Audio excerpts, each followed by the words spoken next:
பொதுவா நன்றாக ஜெயித்து விட்டு நான் ஜெயிச்சுட்டேங்கிறதுக்குள்ளே தோற்றவர்கள் உண்டு. தோத்துட்டேன்னு ஒத்துக்கொண்டு ஜெயித்தவர்கள் உண்டு. தோற்றே தோற்றவர்கள் உண்டு. ஜெயித்தே ஜெயித்தவர்கள் உண்டு.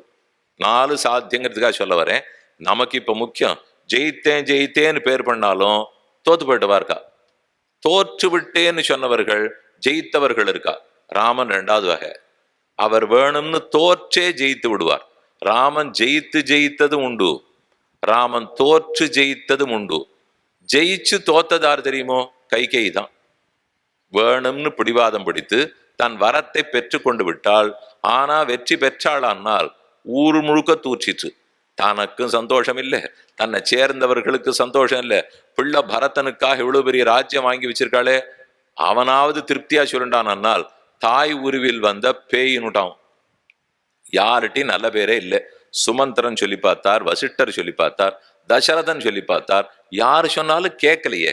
ஓரளவுக்கு நம்ம என்னதான் அறிந்தவர்கள் கற்றவர்களா இருந்தாலும், எத்தனை பிடிவாதம் இருந்தாலும், நம்ம இன்னார் சொன்னா கேட்போம்னு இருக்கணும். அந்த இன்னார் நல்லவரா இருக்கணும். இன்னார் சொன்னா கேட்போம்னு வச்சுட்டு அவர் தப்பானவரா இருந்து அவர் சொல்றதை நான் கேட்டேன்னா ஊரும் கட்டுப்படும், நானும் கட்டுப்படுவேன். அப்படி இல்லாமல் அந்த சுவாமி நல்லவர், விஷயங்களை நன்னா எடுத்து சொல்லுவார், லோகக்ஷேமமா சொல்லுவார். தனக்குன்னு ஒன்றை வச்சுன்னு சொல்ல மாட்டார், உள்ளொன்றை வைத்து புறமன்று பேச மாட்டார். அப்படின்னு அவர் சொல்றதை நான் கேட்டுக்கிறேன் அப்படின்னு இருந்தால்தான் யாருக்கா இருந்தாலும் எத்தனை வயசா இருந்தாலும் தப்புவதற்கு வாய்ப்பு உள்ளது.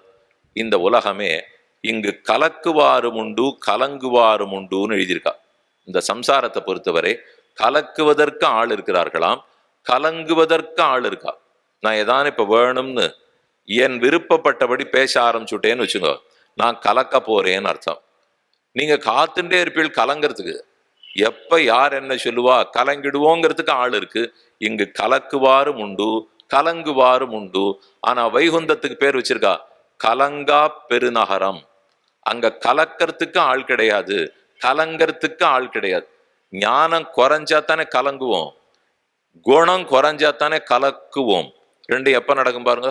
எனக்கு நல்ல பண்புகள் குறைஞ்சு கொடுத்துன்னா கலக்க ஆரம்பிப்பேன். ஞானம் விவேக ஞானம் குறைஞ்சதுன்னா கலங்க ஆரம்பிப்பேன். அதனால ரெண்டுமே கூடாது. நாம விவேகத்தை வளர்த்துனுட்டோம்னால் ஆறு சொன்னபடிக்கும் கண்டிப்பா கலங்கிவிட மாட்டோம். அதே நல்ல பண்பை வளர்த்து கொண்டால் தேவையற்று யாரையும் கலக்கவும் மாட்டோம். ராமாயணம் யாரையும் கலக்காது, பாகவதம் கலக்காது, பாரதம் கலக்காது.